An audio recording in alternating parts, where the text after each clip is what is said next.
এরকম করিস না, এরকম কেন করছিস? কথা বলে।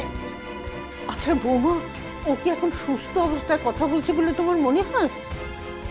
ও কি বলছে তাই নিয়ে এত খেপে গেলে চলবে কি করে? ওকে খেপাচ্ছ কেন তুমি? ওর কথায় কথা না বললেই তো হলো। এখনকার কথা কি ধরতে আছে? যদি ধরতেই হয় তাহলে ও যা যা করছে সবই তো ধরতে হয়। তুমি একটু চুপ করো না বৌমা। একদম মাথা ফাটিয়ে দেবো। খালি না, একদম। এই দেখ, এই দেখ। আচ্ছা এরম করলে চলবে? এই দেখ না, এই দেখ, তোর জন্য আমি আচার এনেছি, তেঁতুলের আচার। খেয়ে দেখ কেমন লাগবে। নে ধর। হ্যাঁ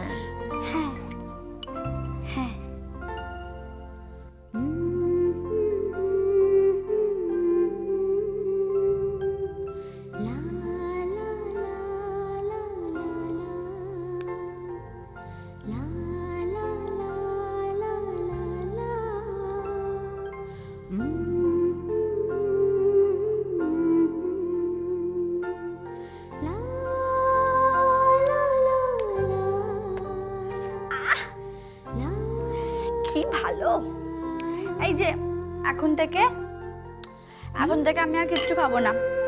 সারাদিন আমি এই আচারটাই খাবো। কি ভালো এটা ঠাম্মা। মা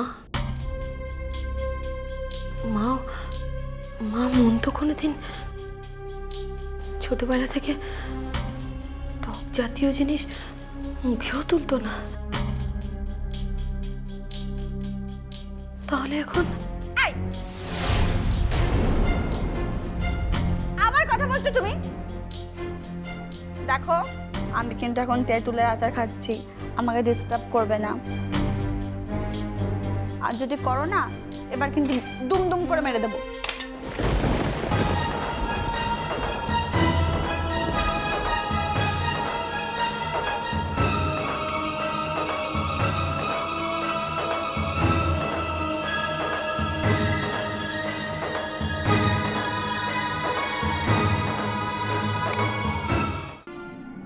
কিন্তু এই কথাটা তোমার জানা দরকার দেখলো।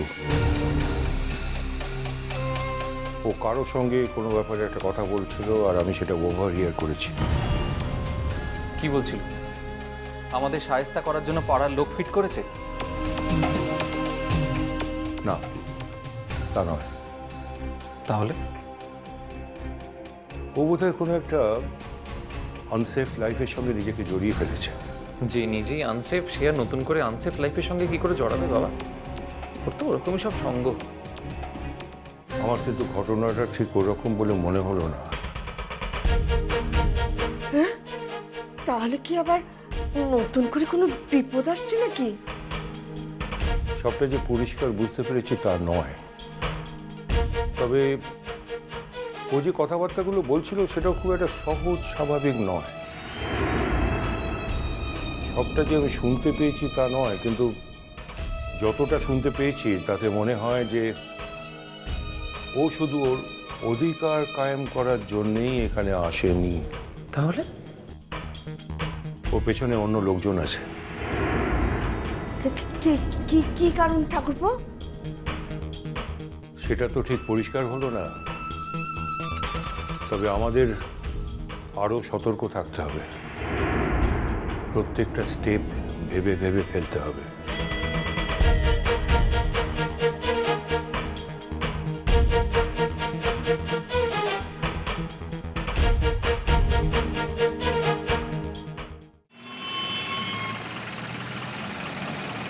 আমি আজকে এই মিটিংয়ে আমার সমস্ত সিনিয়র রিপোর্টারদের ডেকেছি।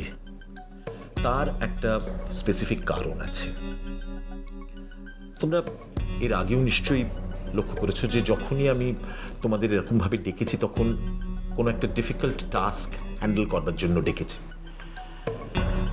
আমি নিশ্চিত যে তোমরা এই কাজটা করতে পারবে। বারবার তোমরা নিজেদের এইভাবে প্রমাণ করেছো। অবশ্য সম্পূর্ণভাবে প্রশাসনিক সাহায্য তোমাদের পাশে থাকবে। বিষয়টা কি অঞ্জনদা? এখন আমরা কোন টাস্ক নিয়ে কথা বলছি? মঞ্জুলিকা হত্যা মামলা? না, তাহলে নিশ্চয়ই রিসেন্ট যে ইস্যু নিয়ে গোটা দেশ উত্তাল, সেই ব্যাপারেই নতুনভাবে কিছু। না, এই বিষয়গুলো নিয়ে আমাদের কাগজ তো অলরেডি কাজ করছে। এগুলো তো কোনো নতুন বিষয় নয়।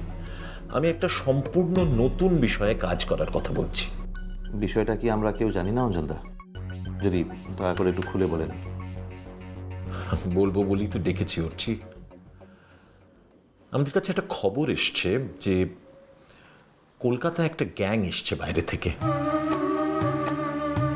মানে বিদেশ থেকে, এবং সেই গ্যাংটির মধ্যে একজন মহিলাও আছে। তাদের প্ল্যান হচ্ছে যে কলকাতার একটা যে কোনো শপিং মলে বা হোটেলে বা একটা বড় গ্যাদারিংয়ে একটা ব্লাস্ট করে একটা আতঙ্কের সৃষ্টি করা। পুলিশ অবশ্য ওঁত পেতে আছে, কিন্তু এই দলটা এতই প্রশিক্ষণ প্রাপ্ত, এত অর্গানাইজড যে এখনো তাদের ঠিক ট্র্যাক করা যাচ্ছে না। হয়তো 2-1 দিনের মধ্যে পুলিশ ট্র্যাক করে ফেলবে। আমি চাই যে আমাদের খবরের কাগজ এই স্টোরিটা প্রথম কাভার করুক। কোনো মতে এটা যেন আমাদের হাতছাড়া না হয়ে যায়।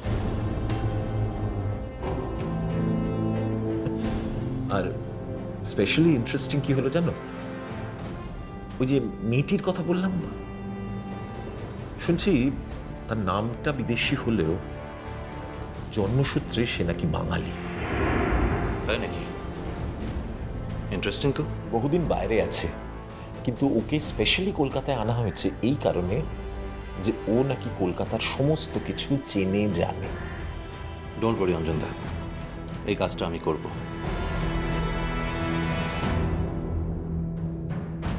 আমি আর আমার টিম। যদি মেয়েটা সত্যি এই মুহূর্তে কলকাতায় থেকে থাকে, আর যদি সত্যি এটাই ওর উদ্দেশ্য হয়, তাহলে আমার নজর থেকেও বাঁচতে পারবে না। যেভাবে হোক আমি ওকে খুঁজে বার করবই। আমরা সক্রিয়ভাবে পুলিশের সঙ্গে সহযোগিতা করে কাজটাকে সাকসেসফুলি করার চেষ্টা করব। আমি জানতাম যে আমার হাউসের ছেলেমেয়েরা এই চ্যালেঞ্জটা অ্যাকসেপ্ট করবে, এবং এও জানতাম যে সবার আগে উঠছি এই কাজটা করবার জন্য এগিয়ে আসবে। অঞ্জনদা, আমার মনে হয় এখন কাজের আলোচনা করাই উচিত। কোনোভাবে মেয়েটির বা দলের অন্য কারোর কোনো ফেক নেম জানা গেছে কি? মেয়েটির নাম ভাষা যা জেনেছি তাতে জেনেছি, অবশ্য পুলিশের কাছে যে নামগুলো আছে 3-4টে নাম পাওয়া যাচ্ছে।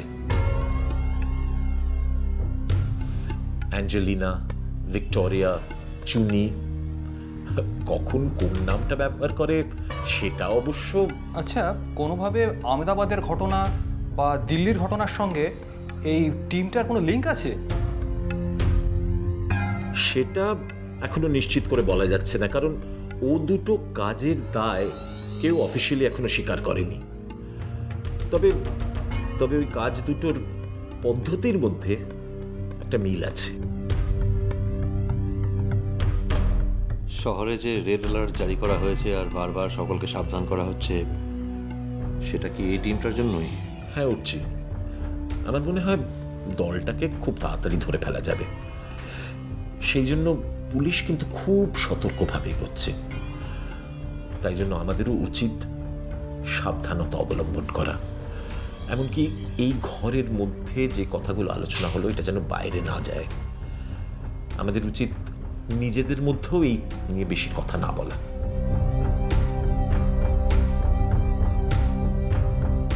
উঠছি।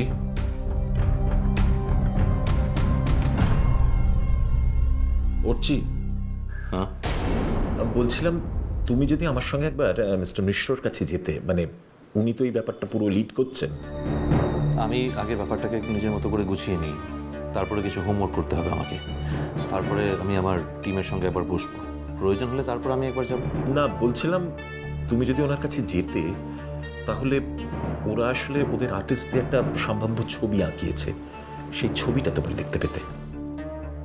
ছবি আছে? হ্যাঁ, মানে নানা সোর্স থেকে বর্ণনা শুনে একটা বেসিক স্কেচ করা হয়েছে। ঠিক আছে অঞ্জনদা, তাহলে আমি আপনার সঙ্গে যাব। কবে কখন যেতে হবে আমাকে জানাবেন। কাল 10টার সময় আমাদের যাওয়ার কথা। ঠিক আছে, তাহলে সেই সময় আমি চলে যাব। একটা খুব বড় কাজে ঢুকতে যা চলছি, এখন অন্য কোনো প্রেশার নিও না কিন্তু, ঠিক আছে? Thank you. All the best. আমার মনে হয় আমাদের আর কোনো ইম্পর্টেন্ট আলোচনা বাকি নেই রঞ্জনদা। তাহলে আমি এখন উঠবো, আমার একটু তাড়া আছে। কোনো কোনো কথা আর বাকি রইল না তো, সবই তো ডিসকাস করে নিয়েছি। ঠিক আছে, এসো তুমি। ওরে বাবা রে, আস্তে, যা খেয়েছিল সব তুলে দিল। শুধু বমি ভাব, তাই তো? আর কিছু নয় তো? আর শুধু টক খেতে চাইছে মাঝে মাঝে। অন্য কোনো অঘটন লুকিয়ে নেই তো আবার? সেই রাতটা তো ভর্তির সঙ্গেই ছিল। হায় ভগবান, তেমন কিছু যদি হয়। মিষ্টি কুটু মিষ্টি কুটু মিষ্টি কুটু।